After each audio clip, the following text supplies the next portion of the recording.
I'm outside on my deck with 3 jars that are covered over, and I'm going to show you what's inside of them. For those of you who want to start making your own kombucha, you will need a SCOBY. And you can either purchase one of these on eBay, or, man, I've got a few, I could probably sell them, but I don't. Or you can grow your own from some store-bought kombucha or existing kombucha. Now, I've been told that you can't actually grow a SCOBY from flavored kombucha. So that's how I originally started. I purchased, I think it was the Bucci brand of raw, unflavored kombucha, and I added a cup of that. That's like the starter liquid, into some sweet tea, which is just organic black or green tea, and some organic cane sugar. That's what I use, is this the white sugar, cane sugar. Now this is one that I'm a bit of a, I kind of get attached to my SCOBYs, and I had one growing in one of my second fermentations, and I didn't want to throw it out. So this is what's going on in here. This is about 4 weeks in, maybe. So this is, hang on, I'll lift it up so you can have a bit of a squeeze. You can see what's in there. It smells amazing.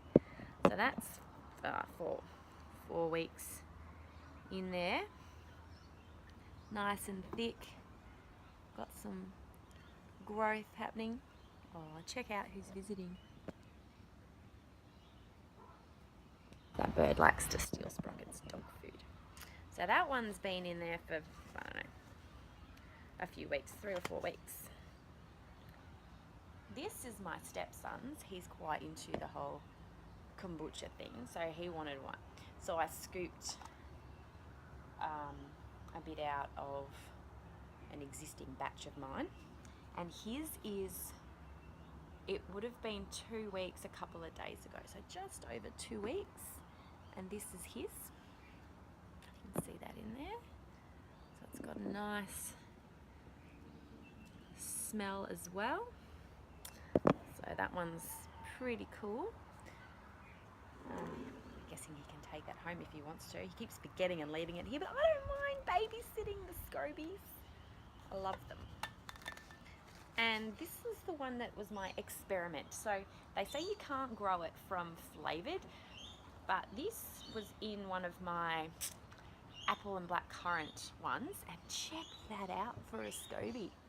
This is a tiny little container because, you know, it wasn't meant to work. But look at that. It's beautiful. It smells great too. So there, if you want to know anything about making your own kombucha, I am not an expert by any means, but I've been playing around with it for months now, and I can grow my own SCOBYs, and I've got a SCOBY hotel. I'll show you my SCOBY hotel. This is my SCOBY hotel. So you can see, there's a few. I think I've got 3 SCOBYs in there at the moment.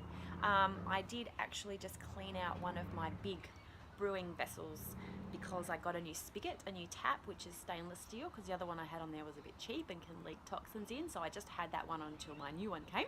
So I had to clean the whole vessel out, and I plopped my big mama SCOBY in here, topped up with the tea, and she stayed there for a week and a half, and now she's back in the brewing vessel. And these little beauties are where those other 3 are going to go. And what you do with these ones, they just store in the pantry, and you can have a bit of a play around, because certain sugars and certain flavorings can actually cause the SCOBYs to get sick and maybe die. So you don't want to muck around with too much I don't know, experimentation until you've got a nice bank of SCOBYs in case you accidentally kill one. So that's what I've got all mine for, because I'm going to be playing around. I already am playing around, as you can see. But kombucha is amazing. It's delicious. It's super, super good for you. It's great for the kids to watch how it all happens. So I don't know, get started, make your own. If you can't be bothered, start buying it and drinking it. It's amazing. It helps you sleep if you have it at night. It helps your digestive system if you have it before meals. There's just so many good things that it does for you. It's amazing for your gut. Super good. So that's my little collection of SCOBYs, and I'll show you my 2 big brewing vessels with my big SCOBYs in there. So these are my 2 brewing vessels. This one has black tea, and this one is That was crazy. Predominantly green tea with a little bit of black in there. This one is sitting at day... what day did we get back? What is it? Thursday, Monday, Tuesday, Wednesday, Thursday. 4 days. I'm actually going to leave this one in for a few weeks. You can see it's bubbling. Oops. It's bubbling away there, which is wonderful. That's done some pretty good things overnight. I'm very happy with that. So you can see the original SCOBY down here, and then the new one forms on top. And this over here was just put in yesterday or the day before. So there we go. You can see the old SCOBY down the bottom and the new one growing on top. This is the temperature. This one is sitting at 22, which is perfect. And then after I draw it out of here, I pop them across over here with the fruit that I add in and do a second fermentation. So you can see these ones are bubbling away nicely. The sugar is getting all eaten up.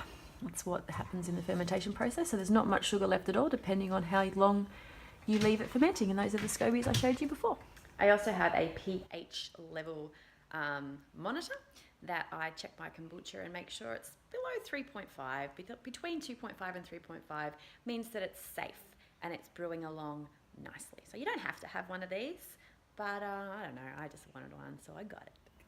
So that's a little insight into my kombucha making process, and if you have any questions, I'll try and help answer them. Like I said, I'm not an expert, but I really, really love it, and I encourage everyone to try it.